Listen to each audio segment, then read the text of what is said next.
Hi guys, Diesel Johnny Boy here. So I'm dedicating this little short video to my friend Fred and my good friend Adi and my sister-in-law Claire. So this is a very short video and it's just about that annoying little thing we have in our showers, that little rubber and plastic seal. If you've got that set up, that is, it's like if you've got a bath and you have that glass shower panel that kind of stops the water spraying everywhere and it sort of swings out. This is the little bit at the bottom of the glass panel that seals onto the bath. There's a little bit that stops the water going over the lip of the bath and onto your floor. But they always get a bit manky and grimy and grubby looking, and they're quite hard to clean. So I mean, you can go out and buy a new one if you want. But, you know, let's try and recycle and reuse and keep using things. And these can be, there's nothing wrong with this, you know, it's just a bit grubby.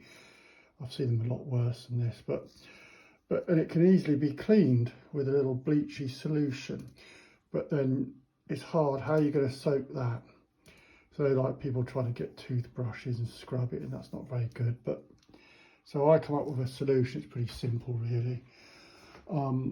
It's just a bit of a 1.5 inch bit of waste pipe. This is just a kind of waste pipe. You need 1.25 or 1.5, and it's just literally a piece that I had left over from a job. This is the kind of stuff you use to drain your basins and your kitchen sink and what have you. It's easy to get hold of. That's 1.5 inches. You can buy at any good DIY store. I put a stop end on one end. There's a stop end. You can use that with solvent well and just stick a stop end on it. And this is the same length as you make it the same length as your seal. Then in there you can tip a solution of disinfectant or bleach or whatever you care to use. You can use environmental stuff nowadays. To be honest, I just use a bit of bleachy water in there.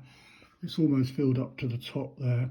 Obviously be careful, wear gloves and watch your eyes from splashing, and your clothes, you want to get bleachy water on your clothes. I know Fred and Claire and Adi are very careful people, especially Fred. He spent 25 years as a caretaker at a school cleaning toilets and things like that for dirty little children. So he's an expert on the use of the mop and bucket. So there we go. I don't need to tell him anything about cleaning things, although he didn't come up with this idea though. So anyway, there we go, look. There it is there. Carefully put your seal into the solution, let it go down into there. There we go. In it goes.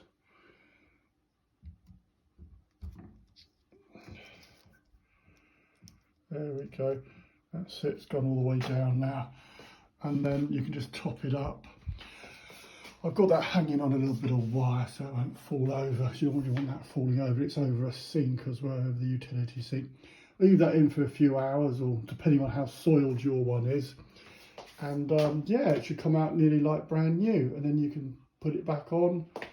Another few months will go by and then you can just clean it again. So there we go. How about that, Fred, Adi and Claire? That's a good idea, isn't it? Give it a whirl. Over and out for now. Bye.